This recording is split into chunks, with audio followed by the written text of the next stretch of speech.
की तरफ से है और ये महदूद है। ये लामहदूद नहीं है, ये अली में कुल नहीं है। अली में कुल रूह जो है वो खुदा का है, दैट्स द होली स्पिरिट। रूह को हमने समझा है व्हाट इज द स्पिरिट, और ये इंसान की जिंदगी के लिए बहुत जरूरी है। बहुत दफा हम देखते हैं कि हमारी जिंदगी से जब रूह निकल जाता है, परवाज करता है, तो इंसान की मौत हो जाती है। इसका मतलब है कि इंसान जब तक जीता है वो खुदा की दी गई सांसों से जीता है, और जब वो सांसें, वो रूह निकल जाता है तो इंसान की मौत हो जाती है, इंसान मर जाता है। खून भी जिंदा रहने के लिए जरूरी है, लेकिन इससे ज्यादा जरूरी जो है वो रूह है। रूह की कदर कीमत आप समझते हैं, आप सबको खुदा ने हिकमत दी है। आप समझते हैं कि रूह दर हकीकत क्या है, ये इंसान के लिए, जिंदगी के लिए कितना जरूरी है। तो पाक रूह हमेशा की जिंदगी के लिए इसी तरह बहुत जरूरी है। हालेलुया, बहुत जरूरी है।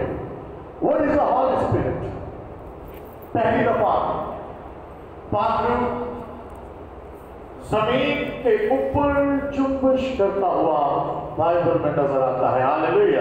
लिखे खुदा का रूह पानी की सतह पर जुम्बिश करता था, जमीन पर, पूरी जमीन पर पाक रूह जो है वो जुम्बिश करता था।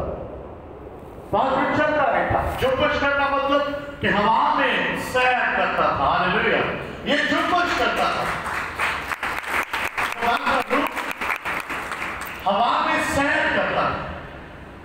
अब खुदा का रूह और जो रूह इंसान के अंदर है, what is the difference between the spirit and holy spirit?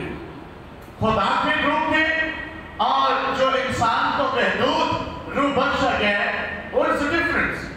यहां पे लिए क्यों जरूरी है? जो जिंदा रहने के लिए एक रूह जरूरी है, तो हमेशा की जिंदगी के लिए, इस जिंदगी के लिए ये रूह जरूरी है। लेकिन जब यहां से जाएंगे, फिर आपको जिंदा रहने के लिए एक रूह की जरूरत है, and that is the Holi spirit. वो खुदा का रूह है जो आपको बख्शा गया है, और उससे आप हमेशा की जिंदगी में जा सकते हैं। If you don't have guidance of Holy Spirit, you cannot enter in eternal life.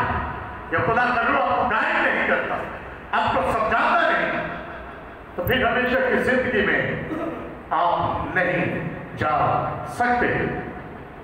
रूहुल Quds जो है वो पहली दफा पानी की सतह पर जुम्बिश करता हुआ नजर आता है, और फिर रूहुल कुद्स जो है वो तस्लीस का अहम हिस्सा है। हालेलुया, तस्लीस का, खुदा बाप, खुदा बेटे, इट्स अ थर्ड पार्ट। ये तीसरा हिस्सा है तस्लीस का।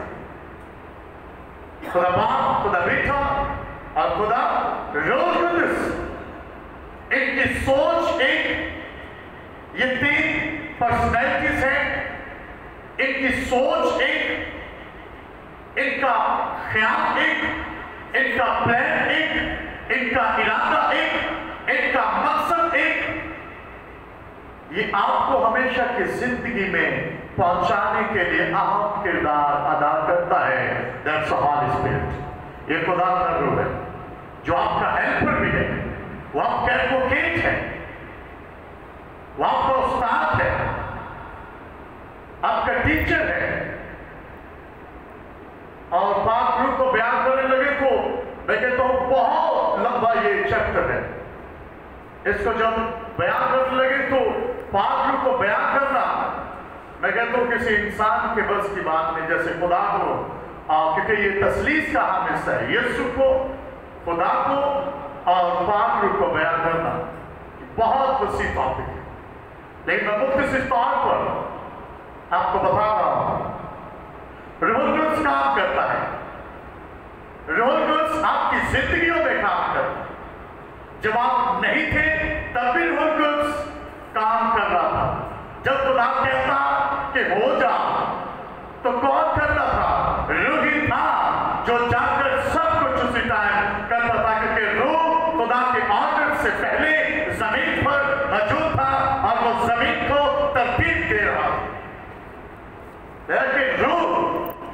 ने पानी और खुश्की को जुदा किया और इनकी हदें ठहरा दी। और रूह जो है वो जिंदगी बख्शता है। रूह जो है वो परखता है, आपको जांचता है। रूह जो है वो आपको सिखाता है। आपका जो आपके अंदर रूह है ये आपको सिखा नहीं सकता। The Spirit don't have ability to teach you and guide you. The Holy Spirit has ability to teach you, guide you, and save you, protect you, and show you the plan of God. खुदा का जो पाक रूह है, इसके पास कुव्वत है, authority है कि ये आपको सिखाए, आपको पढ़े, आप जहां पर वीक है आपको वहां से उठाए, आपकी वीकनेस को खत्म करे और आपको कुव्वत बख्शे। हम इसीलिए तो गाते हैं, पाक रूह से भर दे मुझे, कुव्वत से भर दे। और जब कुव्वत आती है तभी आप इब्लीस पर गालिब आते हैं। आप अपनी कुव्वत से, आपके अंदर जो रूह है, इस कुव्वत से आप इब्लीस पर गालिब नहीं आ सकते। अगर आप गालिब आना चाहते, you need a power of Holy Spirit. आपको खुदा के रूह की जरूरत है। वो आपको सिखाता है, आपको गाइड करता है और रूह मलामत करता है। जब भी कोई बुरा काम आप सरसद करें या आप करने के लिए आमादा हो जाए तो फिर रूह आपको सिखाता है इट्स रॉन्ग, ये गलत है। अगर फोन निकला है ना तो साढ़े वर्गा कोई मसीही साढ़ा मसीही पर आपको जाता है और कहता है वो तो एक सोच आती और सोच हमने के चौके लाते हैं तो कहना कोई भेजा है 20-25 हज़ार का फोन है क्या सेफ कार्ड के सेट की पता चल रहा। उसी टाइम एक और ख्याल आता है कि ये गलत है। अगर तुझे कोई नहीं देख रहा तो एक है जो तुम्हें देख रहा है। हर मसीही के साथ ऐसा होता है। अपनी स्पिरिट के अंदर इस बात को महसूस करें कि आपके साथ ऐसा नहीं होता। जब भी किसी बुरे काम के लिए इब्लीस आपको उकसाता है तभी आपको कोई गाइड भी करता है and that is the holy spirit. वो खुदा का रूह है जो आपको हर वक्त आपकी रहनुमाई के लिए खड़ा होता है, आपको सिखाता है, आपको बताता है, आपको बताता है। वो खुदा का रूह है, आपकी मरामत करता है। और इंसान 12 में लिखा है उसकी पहली आयत में, जो मलामत से तबीज से नफरत करता है वो इंसान नहीं हैवान है। जो रूहुल कुद्स की बात को इग्नोर करता है, बाइबल मुकद्दस कहती है वो इंसान नहीं हैवान है। और हम एक ज़बूर में गाते हैं, ना हो कोड़े और कचरा मखलूक के कुछ भी नहीं है समझना, कुछ भी नहीं है समझो। अगर आपको रूहुल कुद्स गाइड करता है तो उसकी बात की अहमियत को समझें, क्योंकि रूहुल कुद्स का अहम हिस्सा है आपके ईमान में, मसीहियत में। और वहां पर भी यहाँ पर भी यीशु मसीह आसमान पर चले गए and he said to them, मैं जानता हूँ कि मैं दूसरा मददगार दिए जाता हूँ जो आपसे हमेशा तक in all generations तुम्हारी रहनुमाई करेगा। हालेलुया। तुम्हारे बच्चों के बच्चों के बच्चों की भी रहनुमाई करेगा। हालेलुया। वो आपको सिखाएगा। रूहुल कुद्स भेद की बातें बताता है, आपको भेद की बातें बताता है। मुकद्दस रूहुल कुद्स आपको गाइड करता है। If you don't have guidance of holy spirit, अगर आप खुदा की गाइडेंस को अपनी जिंदगी में लेते तो फिर आप एक मुकद्दस को बयान नहीं कर सकते। रूहुल कुद्स पैगाम रसाई का काम भी करता है। रूहुल कुद्स पैगाम रसाई का काम करता है, मैसेंजर का काम भी करता है। वो आपको सिखाता है, आपको गाइड करता है, खुदा का पैगाम लेकर आप तक पहुंचता है। रूहुल कुद्स अब्दी है। इस दुनिया में जो हमें रूह बख्शा गया है ये अब्दी नहीं है। ये जो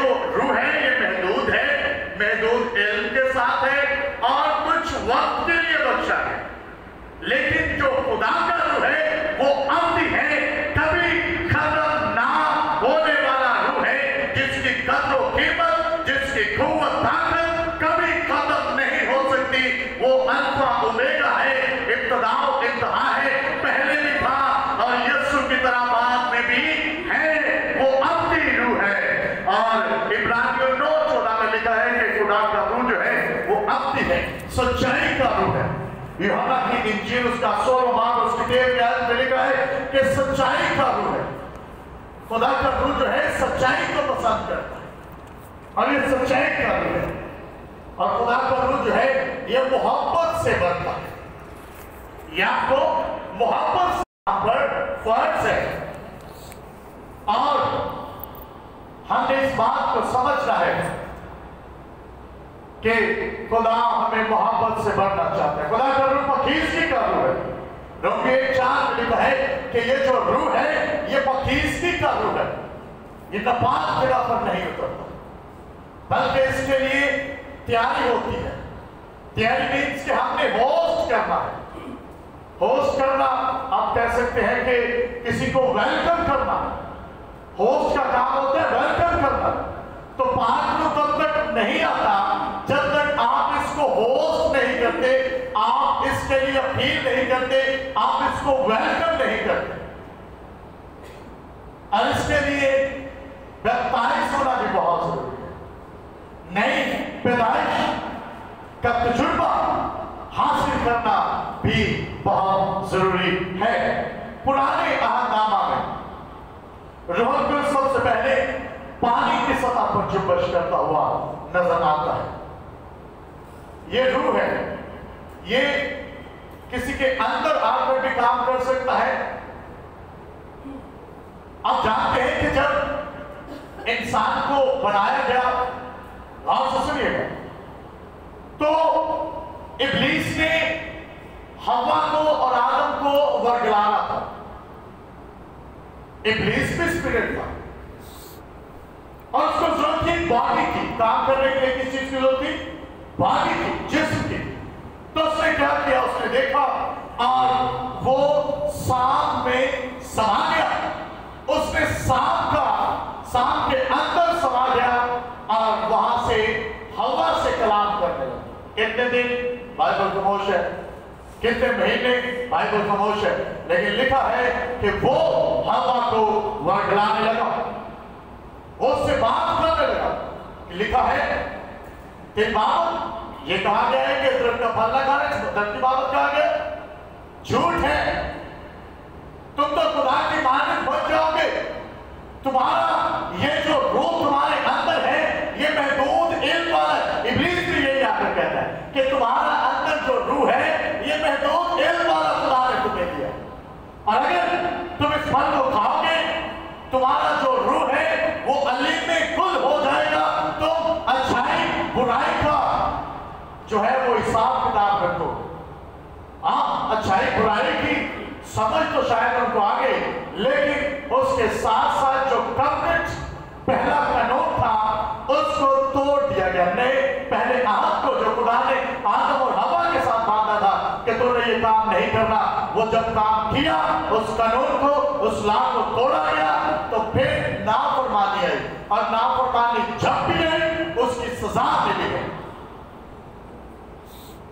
मतलब कि रूह जो लूसीफर का था वो नाफरमानी का रूह था, और जब वो सांप में आया, समाया, तो उसने नाफरमानी ही करवाई। और आज पाक रूह भी आपकी जिंदगियों में आकर काम करना चाहता है, और जब ये रूह आएगा तो जिंदगी बख्शेगा। और अगर लूसीफर का रूह फिर आकर बंदों में, ग्रामों में काम करता है तो फिर मौत है। इस बात को समझ ले, क्योंकि उसका रूह फिर उसके लिए जो जगह तैयार की गई है वो आग की जलती हुई झील है। लेकिन जो हमेशा की जिंदगी में जाने के लिए रूह की जरूरत है, जिसकी गाइडेंस के मुताबिक चलने की जरूरत है, वो खुदा का रूह है। इसलिए इस बात को समझे कि रूह हमेशा किसी बदन की जरूरत होती है। आपका रूह बदन से निकलकर जो है आप लोगों को इस दुनिया में रहते हुए नजर नहीं आ सकते, क्योंकि एक तो रूह की आंखें खुदा ने आपको नहीं दी, आपको हिकमत शायद इतनी नहीं है, लेकिन इसके साथ साथ जब भी रूह निकलता है तो जिस्म मुर्दा। मतलब कि जिस्म जिंदा रहने के लिए रूह की जरूरत है। रूह जो पाक रूह है ये भी इसी तरह है, हमेशा की जिंदगी बचाने के लिए पुराने अहद में रूह आता फिर चला जाता, प्रॉपर उनकी रहनुमाई नहीं करता। वो खुदा से मांगते, दुआ करते, खुदा रूह को भेजता और फिर रूह वापस चला जाता। और ज्यादातर अक्सर खुदा का रूह पुराने अहद में सिर्फ और सिर्फ पैगाम रसाई का काम करता हुआ नजर आता है। रोज ने इस्राएल की लश्करगाह में 70 आदमियों को तहरीक बख्शी कि वो नबूवत करें। रोज नबूवत के लिए आता रहा। रोज ने यूसुफ को इस लायक किया कि वो फिरौन के ख्वाब की तबीर बता सके। रोज ने मूसा की रहनुमाई की कि वो नक्शा जो ख़ैमा इज्तिमा का था वो बना सके। रोज 28:3 में लिखा है, इसी तरह 31:1 में लिखा है, रोज 35-31 में भी लिखा है।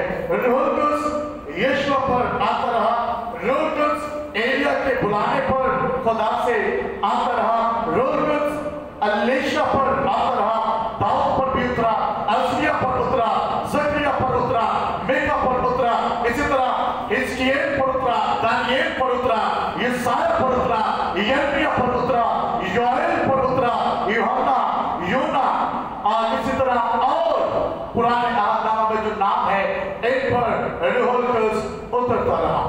लेकिन जब भी रूहुल कुद्स आता, पैगाम रसाई का काम करता और वापस चला जाता खुदा के पास।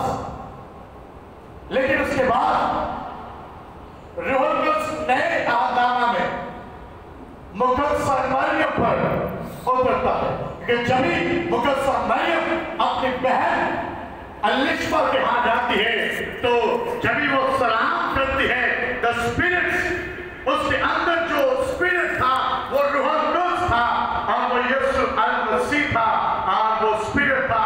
और लिखा है कि जब भी तेरी सलाम की आवाज मेरे कानों तक पहुंची तो मैं किससे भर गई? रूहुल कुद्स से भर गई। हालेलुया। इसका मतलब कि नए अहद में भी रूहुल कुद्स काम करता हुआ नजर आता है। रूहुल कुद्स जो है वो पहले मरियम पर, फिर अलिशबा पर और इसके बाद और नबियों पर, रसूलों पर उतरता रहा। रूहुल कुद्स की मदद से रूहुल कुद्स से बसा किया गया ताकि गरीबों को खुशखबरी का पैगाम सुनाए, जो फंसे हुए हैं, जो मुसीबतों में हैं। बाइबल मुकद्दस कहती है कि यीशु मसीह को मसा किया गया रूहुल कुद्स की कुदरत से। यीशु मसीह को मसा किया गया और उसके जी उठने के बाद पूरी जिंदगी में 33 साल के अरसा में यीशु मसीह ने जितना भी वर्क किया उसने रूहुल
यीशु मसीह की जुबान मुबारक हमने सीखा कि कितना जरूरी है।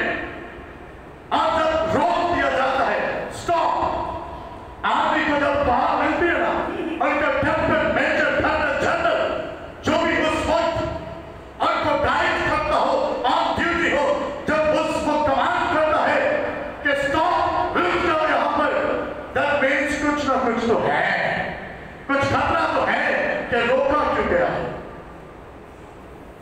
अभी बच्चों को इस तरह और भी जो SOPs बनाए गए, रोका गया, रुकावट आई है, इसका मतलब कुछ खतरा है। यीशु मसीह ने भी कहा कि रूह का लिबास, कुव्वत का लिबास मिलने से पहले तक ठहरे रहो। क्यों पहली कलीसिया ने इतने तरक्की की? They listened to Jesus. उन्होंने यीशु मसीह को आसमान पर जाने से पहले सुना, उन्होंने सुना, और जो सुना उस पर अमल किया।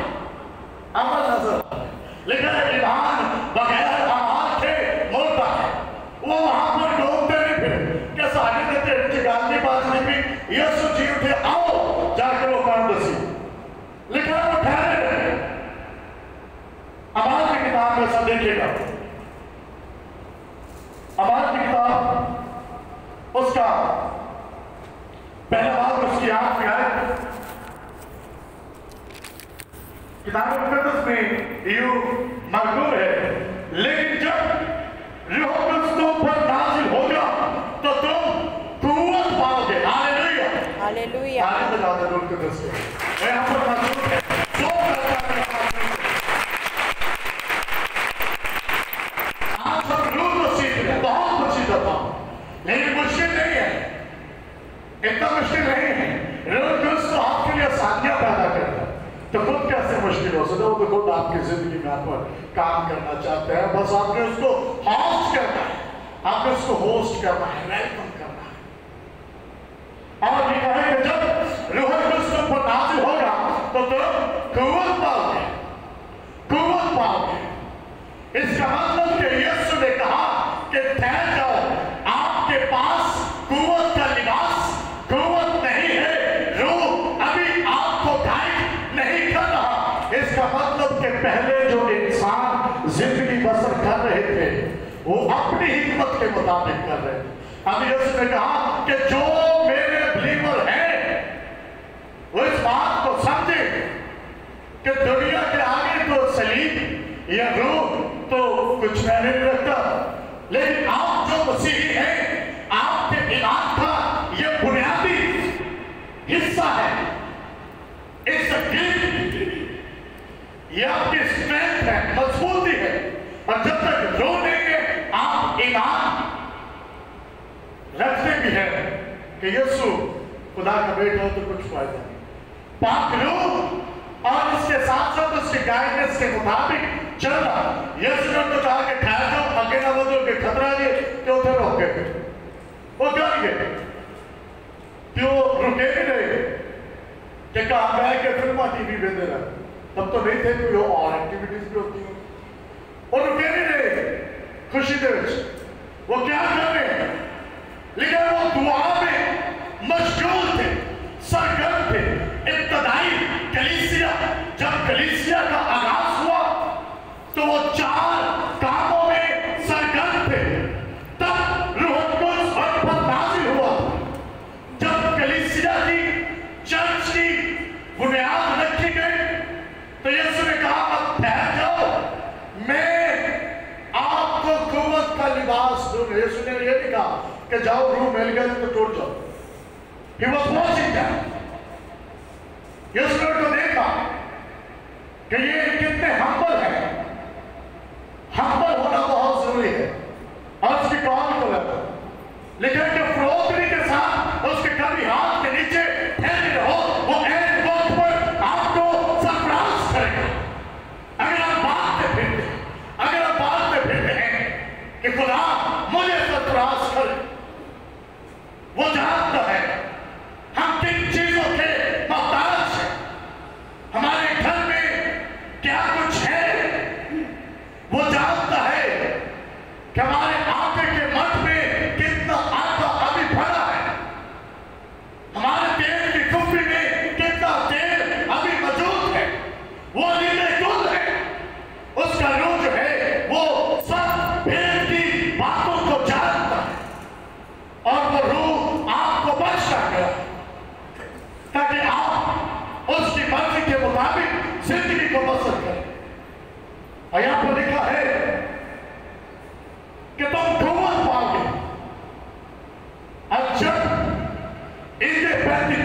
दिन आया, 4 कामों में वो सरगर्म थे।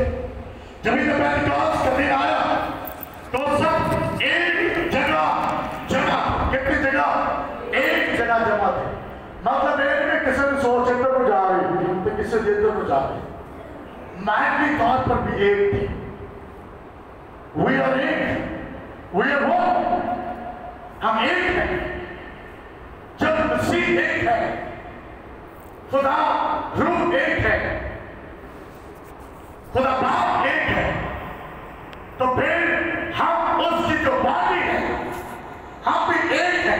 यीशु की हम बॉडी के पास है।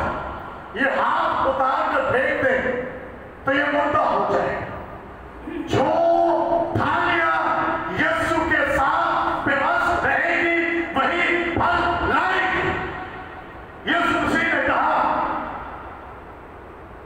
कि जब थाली के साथ ऐसा होता है कि 2 मिनट 4 मिनट 10 मिनट 20 मिनट दुआ करना वाले की कुछ नहीं हुए। यीशु के साथ वो आकर सामने खड़ा हो गए। प्लीज यीशु के सामने आकर खड़ा हो गए।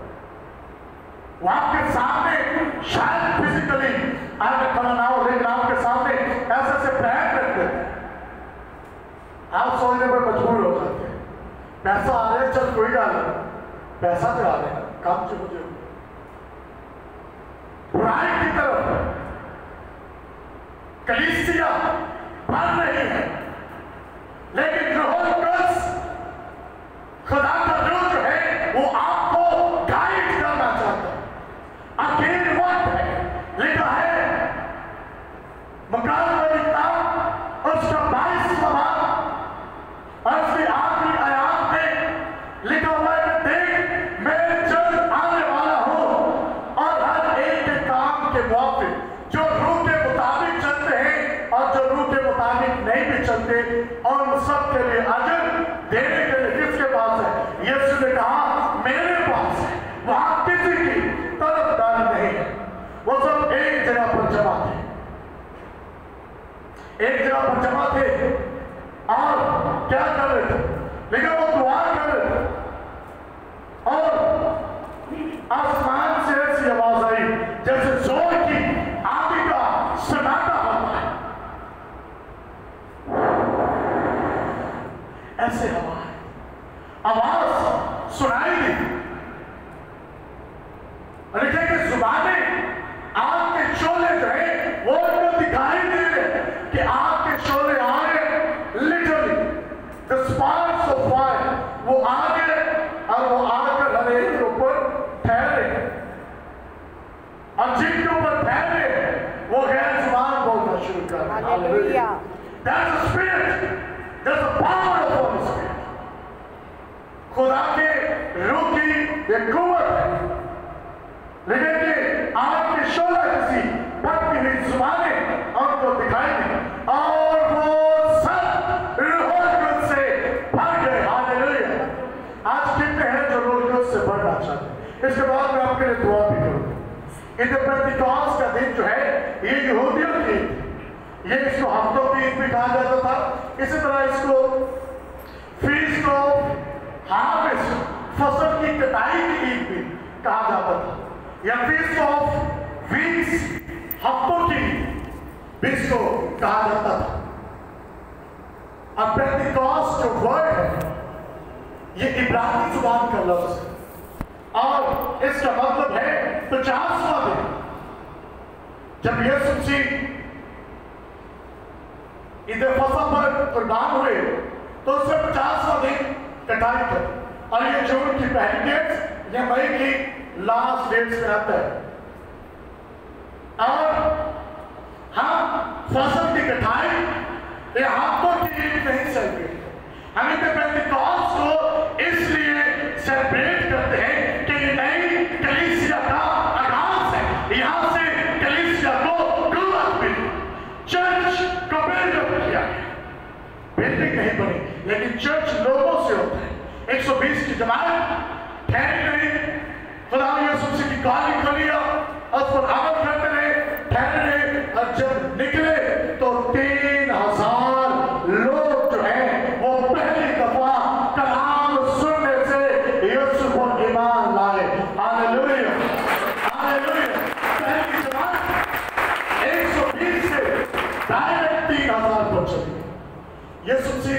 3.5 साल खिदमत की, 120 की जमात को कायम किया। और मैं ये समझता हूँ वो 120 की जमात जो थी वो पावरफुल जमात थी। यीशु ने चुन चुन कर उनको निकाला और वो 120 जो थे जब निकले तो पहला जब वाइस किया सरमन सुनाया गया पतरस की जुबानी 3000 लोग जो हैं वो मसीह में शामिल हो गए और 120 की जमात एक जगह पर जमा थी। वह सब खुदा की आवाज को सुन रहे थे। वह सब आग के शोला किसी फटती हुई जुबान में उनको दिखाई दे। They were one in the spirit. वह रूह में एक हो चुके थे।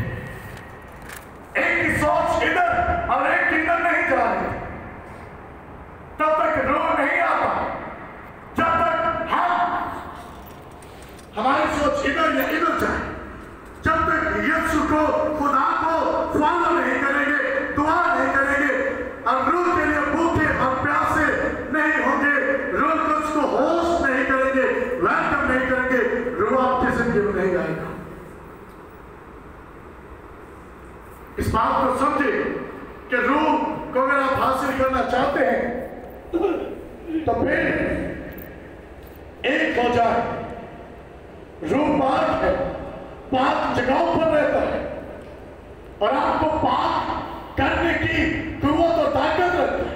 ये नहीं कि आप अपनी इस रूह की मर्जी के मुताबिक जो फानी है, इस रूह की मर्जी के मुताबिक आप अपने आप को पाक कर सके। जैसा आपने इरादा करना है, पाक आपको यीशु का खून कर सकता है। हालेलुया। वो आपको धोकर आपको गुनाहों से, आपके गुनाह कितने भी बेबसी क्यों ना, वो धोकर बर्फ के मारे आपको पाक और साफ करने की कुदरत रखता है। हालेलुया। वो आपको पाक और साफ करने की कुदरत रखता है। यीशु का खून है और पाक रूह आपको कुव्वत देता है आपको इस इरादा करना। अगर गुनाह में जिंदगी बसर कर रहे सोचे और है तो खुदा चाहता है कि एक प्लान जो खुदा का है और वो ये है कि हम रूहों को यीशु के लिए जीते ताकि वहां पर जाएं तो यीशु ये ना कहे कि तारीफ दौड़ दो गुजारा चले गए, इतना क्या फायदा होया। अच्छी थी चर्च में बैठते थे, सब कुछ करके ये समझते थे कि हम हमेशा की जिंदगी में चले जाएंगे, लेकिन जब तक हम रोज के गाइडेंस को अपनी जिंदगी में नहीं मांगेंगे। कहते हैं बहुत कम लोग हैं जो दुआ में ये कहते हैं कि मुझे अपना रूह अनावत कर, उस पर अपना रूह नाज़िल कर, कि मैं तेरी रूह के मुताबिक चलना चाहता हूँ। इम्पोर्टेंस ही बताती है, हम इसी रूह के मुताबिक चलते जा रहे हैं, इसी रूह के मुताबिक चलते जा रहे हैं। जो महदूद है, जो वाली है, यीशु मसीह ने कहा ठहर जाओ, आपने मिनिस्ट्री का काम करना है, रुक जाओ। आपके लिए एक चीज बहुत जरूरी है और वो मेरा रूह है जो आपको कुव्वत बख्शेगा, जो आपको ताकत बख्शेगा। हालेलुया। जो आपको मदद बख्शेगा, आपका मददगार होगा। इस रूह के मुताबिक चलने के लिए यीशु ने नहीं कहा। शैतान है जो ये नहीं चाहता कि कहीं आप रूह के मुआफिक चलकर जिस्म के कामों से किनारा न कर जाए, लेकिन जो जिस्मानी है वो जिस्मानी कामों में रहेंगे। और कितने लोग जानते हैं कि ये लिखा है कि तुम उनके फलों से उनको पहचानोगे। हाँ नहीं जानते तो मैं आज आपको सिखाता हूं। तुम उनके फलों से पहचानोगे कि वो मेरे क्या है, शागिर्द है। फल क्या है? पहले क्यों ना जो जिस्मानी कामों में है उनके बारे में देखें। जिस्मानी काम क्या है? गलतियों की कलीसिया के नाम लिखा गया पौलुस रसूल का आंख उसका 5वां बाब और उसकी 16वीं और 17वीं आयत का सभी निकाले जिनके पास रूह की तलवार है, किताब मुकद्दस है, वो सभी निकाले। फिलिप्पियों 5वां बाब और उसकी 16वीं 17वीं आयत। 14 ऐसे काम हैं जो जिस्मानी हैं,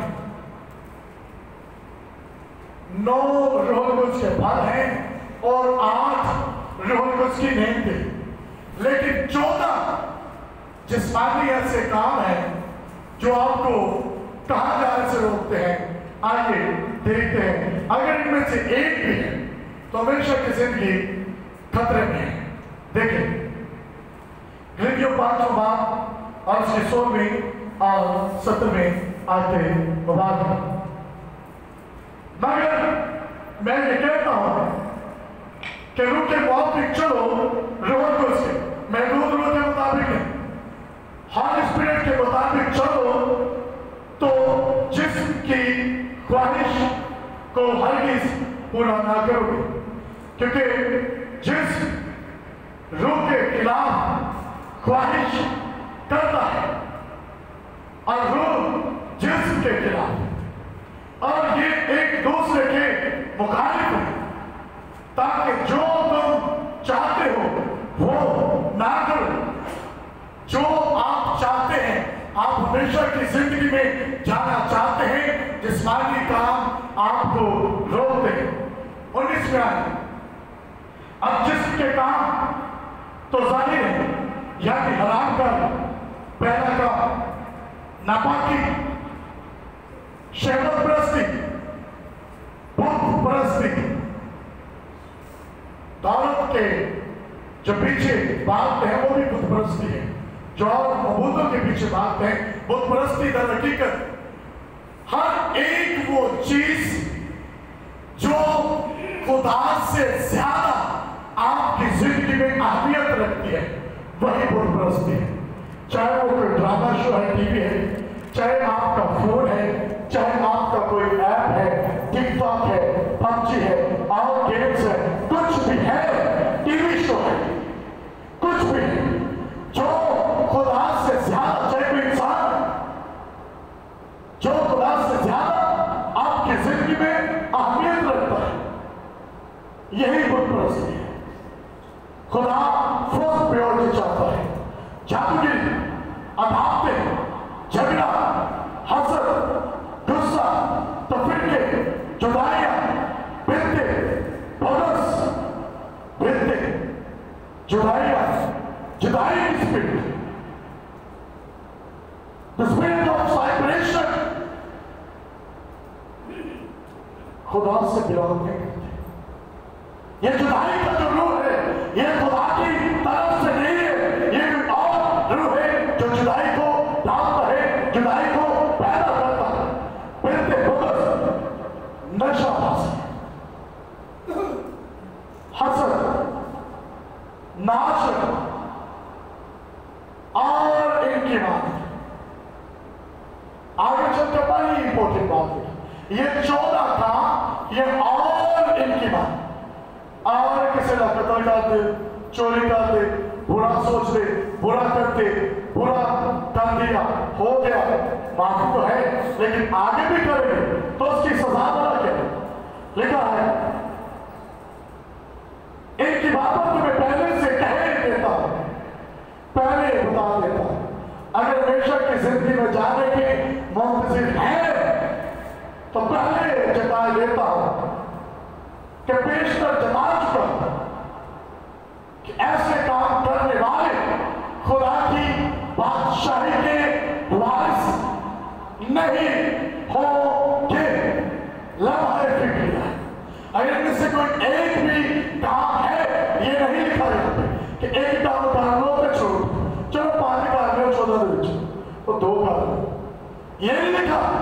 लिखा है इनमें से अगर एक भी काम में आप मुलविस हैं तो हमेशा की जिंदगी के वारिस नहीं है, नहीं है, हमेशा की जिंदगी के वारिस नहीं है। इस बात को समझ, ये नहीं है कि अभी वारिस नहीं है तो आगे हो भी नहीं सकता। दरवाजा खुला, आप इनके बरअक्स और चीजों को अपनी जिंदगी में ले सकते हैं। और वो क्या है? गलतियों 5वां बाब और उसकी 22 और 23 की आयत। जी जी जी, 2 चीजें हो, 5 मिनट। गलतियों 5वां बाब और उसकी 22 और 23 की आयत में लिखा है, मगर रूह का फल मोहब्बत, इसके बरअक्स आपने जिन चीजों से भरना है वो मोहब्बत है, खुशी है, इत्मीनान है, तहम्मुल, बर्दाश्त, तहम्मुल करना भी, बर्दाश्त, मेहरबानी, हम्बल होना, नेकी, ईमानदारी, हिल्म, परहेजगारी, और इनको आपने अपनी जिंदगी में लेना है। ये क्या है? रूह के फल है। मगर रूह का फल, ये रूह के फल है। फर्स्ट जो फल है वो मोहब्बत है। If you don't have love in your life, you cannot enter eternal life. आप किंगडम ऑफ गॉड में हमेशा की जिंदगी में दाखिल नहीं हो सकते। और लिखा है, जो मसीह यीशु के हैं उन्होंने जिस्म को उसकी रगबतों और ख्वाहिशों समेत सलीब पर खींच दिया है। अगर हम रूह के सबब से जिंदा हैं तो रूह के मुआफिक चलना भी चाहिए। हालेलुया। रूह के सबब से जिंदा है, जो खुदा ने दिया है ये महदूद है, लेकिन अब उसने आपको लामहदूद अलीमकुल रूह भी दे दिया है। और इन फलों के लिए आपने खुदा से दुआ करते रहना है। और आखिरी आयत, पहले करंथियों से 8वीं और 10वीं आयत तक हम इसको बरामद करेंगे। पहले करंथियों उसका 12वां बाब और उसकी 8वीं से 10वीं आयत तक। अब रूह की नेमतें भी इनके लिए आरज़ूमंद है। किताब मुक़द्दस में ये मकतूब है, पहला करंथियों 12वां बाब और उसकी 8वीं आयत से, क्योंकि एक रूह के वसीला से हिकमत का कलाम अनायत होता है, दूसरे को उसी रूह की मर्जी के मुआफिक इल्मियत का कलाम, रूह से ईमान और उसी एक रूह से शिफा देने की तौफीक, किसी को मौज़ात की कुदरत, किसी को नबूवत, किसी को रूहों का इम्तियाज, किसी को तरह तरह की जुबानें और किसी को जुबानों का तर्जमा करने की सलाहियत जो एक ही रूह है वो आपको इनायत करता है। रूह एक मसीही के लिए बहुत जरूरी है। अगर आप हमेशा की जिंदगी में जाना चाहते हैं, अगर आरज़ूमंद हैं तो रूह के लिए ख्वाहिश करें। 4 काम करने हैं जो खुदाई कलीसिया ने किया और परवरदिगार नाज़िल हुआ। पहला काम, वो दुआ करने में मशगूल रहे, वो तालीम पाने में, रफ़ाकत रखने में, और इसके साथ साथ लिखा है कि वो कलाम को सुनाने में भी मशगूल रहे। ये 4 काम हमारे लिए भी बहुत जरूरी है। अगर आप कुव्वत ताकत को हासिल करना चाहते हैं तो रूह को जिंदगी में ले। अगर रूह आपने रंजीदा कर दिया है तो मैं आपके लिए दुआ करना चाहता हूं कि आज खुदा का रूह दोबारा से आपकी जिंदगी में काम करे और इस महदूद रूह की सोच को छोड़े और लामहदूद रूह की सोच के मुताबिक चलना शुरू करें। अपने को बंद करें, सोच को छुड़ाएं, दुआ करें। खुदा तेरा शुक्र अदा करते हैं तेरे लोगों के लिए, तेरे पाक लोगों के लिए जो यहाँ पर मौजूद है। हम तेरी शुक्रगुजारी करें और खुदा हम चाहते हैं कि इसी तरह तो अपने लोगों को गाइड कर। खुदा अगरचे तेरा पाक इन लोगों से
जिंदगी पर तेरे रूह का जोर, तेरा दुगना मसा चाहते हैं। खुदा पाक आ और इनको छू, एक एक को छू, बरकत पर बरकत, इन ठिकानों को भाल। आज ये पाक रूह का बपतिस्मा पाओ, मसीह के नाम से इल्तिजा करते हैं। आमीन।